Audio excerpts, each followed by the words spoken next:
Hello， 大家好呀，这里是七家，欢迎来到我的频道。今天继续为大家带来《孔雀都市》第6章的故事。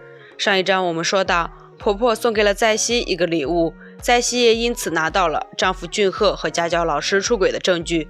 利用照片，在熙好好的威胁了一顿家教老师，但并没有跑到俊赫面前大闹，毕竟她还需要依靠丈夫上位。为了应对老曹的攻势，在熙在婆婆的建议下翻找起老曹的丑闻。然而来到书房后，她有了惊人的发现。回到本章，后辈仍然在调查卢英珠的案子，她一路摸索来到一个地方，而李雪的合伙男也住在这里。李雪似乎就是那个卢英珠的室友。后辈敲了半天门也无人应答，这时对门闻声走出一个女人，然而这里租客辗转，她也不知道卢英珠是否曾在这里住过。后辈见此只好离开这里，让他没想到的是，合伙男将这一切都看在眼里。离开这里后，后辈在路上回想起不久前去见在熙发生的事情，他在明姐府邸的垃圾桶里似乎看到了不对劲的东西，这让他觉得在熙和情妇一直在隐瞒着他什么。不过思来想去，他也想不明白。这时局长因为工作的事情给他打来电话，此时的李雪也接到了合伙男的电话，两人在大马路上差点因此发生了车祸。后辈连忙下车道歉，还将自己的名片给了李雪，承诺出现身体问题他会负责。李雪盛情难却，只好收下。然而没走几步，合伙男说出了记者的名字，这让李雪愣住了，因为这正是后辈给他的名片上的名字。另一边，俊赫正和儿子打闹着，好不容易把儿子哄睡着，在熙回来了。俊赫看出他似乎有些心神不宁，问起他发生了什么事。在熙沉默了一会儿，还是什么都没说。这时他看到桌子上有快递，本以为又是俊赫乱买的什么东西，没想到俊赫告诉他是他的快递，这让在熙愣住了。而这个快递正是小普送给他的一个包。很快，在熙就拿着这个包找上了小普，小普的密码仍然是两人恋爱时的密码，仿佛随时等候在熙回来。不过在熙并不想接受他的好意，将包还给他后，在熙又提起卢英珠的事情。经过昨晚那段视频，他现在怀疑卢英珠并不是自杀的，而是冥界唆使杀害了卢英珠。老曹则在其中做手脚，将一桩死亡案伪装成了自杀案，所以卢英珠的室友才会找冥界复仇。想到之前他还和老曹合作，帮他成为总检察长，在熙不禁一阵后悔。告别了小普后，在熙回到展览馆，只见展览馆大厅里各方势力送的花都是关于前任会长100年诞辰的，每一个是关于他代表救人仪式的。在熙猜出是老曹在背后捣鬼，于是来找婆婆商量对策。当初他帮老曹度过了难关，如今老曹竟然恩将仇报，这让他产生了报复的心理。但是想要扳倒老曹，仅凭昨晚的视频肯定是不够的。婆婆见此拿出一张名片，上面记载着政商界几位大老太太的聚会，她建议在熙先将这几个人拉拢到自己这边。李雪在卫生间的时候给合伙男打去电话，让他多注意一下后辈的动向，别被发现了身份。刚挂断电话，杜恩又因为工作的事情找上了他，原来是他搬运送来的花。在熙很快也回到了办公室，得知这是老曹情妇送过来的，他气不打一处来。很快他就找来了老曹的情妇，两人闲聊几句后，在熙问起情妇明姐有没有见过卢英珠，情妇的回答是肯定的，而且表示明姐非常痛恨卢英珠。老曹也知道明姐的暴脾气，不过两人隐藏得很好，所以在熙一直没发现明姐这么可怕。而情妇似乎也没少挨明姐的打，说到痛处还装模作样的流下几滴眼泪。之后付款的时候，情妇抢着结单，在熙则将婆婆给她的名片交给了情妇，不过要情妇保证不告诉老曹才行。情妇自然忙不迭答应下来。另一边，朱颜接到了舅妈打来的电话，对方抱怨了一番在熙后就又挂断了。这时准日也回来了，朱颜见准日似乎没吃晚饭，准备给他做一点，没想到一贯在婆婆家吃饭的准日害怕婆婆因此生气，并没有领她的情，这让朱颜脸色冷了下来。看到准日对着在熙儿子玩剩下的玩具露出微笑，他更是气不打一处来，因为准日对他们的女儿都没有好脸色过，两人的感情有着很多问题。不久后，婆婆领着夫太太们来到一个酒店聚会，借此让在熙拉拢他们。然而太太们似乎仍然不太买在熙的账，一旁的情妇则充当服务员招待起太太们。舅妈就此发挥，本来火力是对准在熙的，然而在熙似乎有婆婆撑腰，于是他们只针对情妇，称他们不想和一个小三同坐一桌。没想到在熙为了拿下他们，早就准备好了一份大礼。只见他给在场的太太们一人发了一份文件，上面这是他们丈夫和别的女人乱搞的记录，威胁之意非常明显。舅妈不慌不忙，因为在熙的老公俊赫也不是什么干净的人。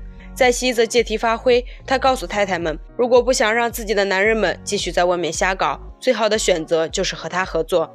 聚会结束后，情妇发觉自己被利用了，跑来质问在熙。在熙毫不犹豫地承认，他不觉得两人是那种可以互相信任的关系。见情妇因此落下眼泪，他不以为意，让情妇振作起来，还告诉情妇他也可以利用自己。他似乎没有把情妇当过朋友。另一边，李雪查看代表就任仪式的邀请名单，发现90%的人都拒绝了。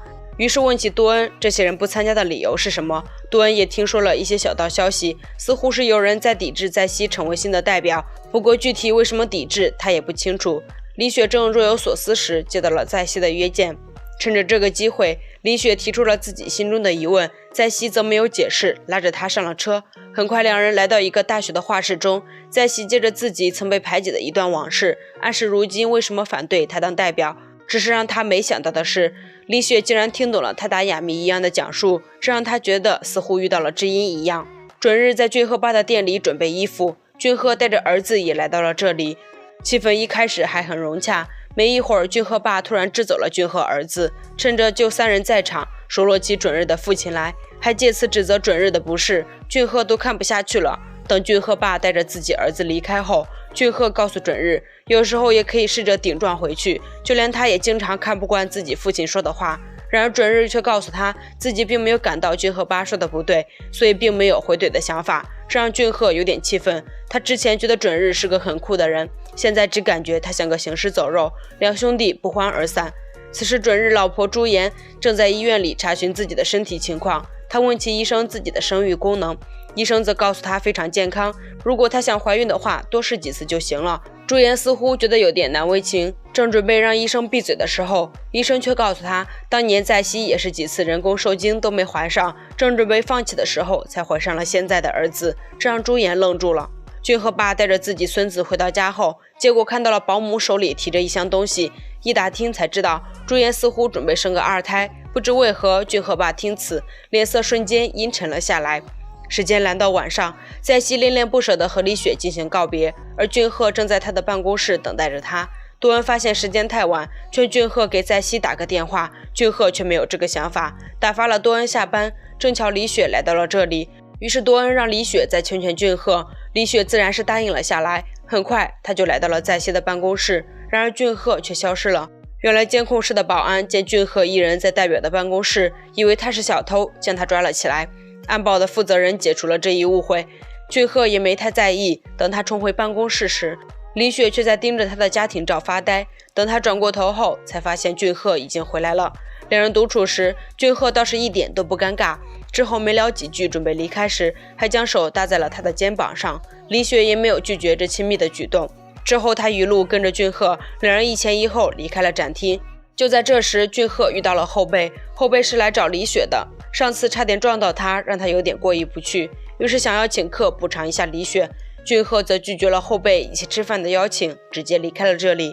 另一边，俊赫爸正在家里训斥在熙，得知朱颜想生2胎后，于是他让在熙也抓紧时间再生个儿子出来。见在熙沉默不言，他质问他为什么不说话。在熙也是暴脾气，反对公公，他得说人话，他才能回答呀。言外之意就是生孩子的事情没得商量，这把俊赫爸气坏了。然而在熙并不太把他看在眼里，直截了当地拒绝了生孩子要求后离开了这里。结果刚出家门就遇到了婆婆，婆婆建议把她的儿子留在这里，她并没有在意在熙不愿意的表情，让她准备和自己的孩子道个别。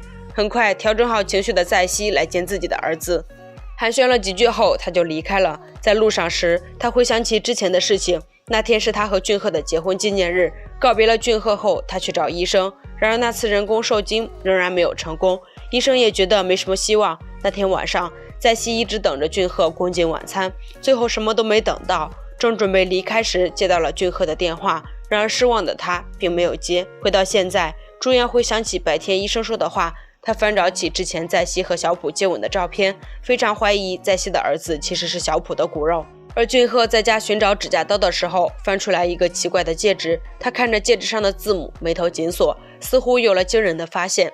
本章完。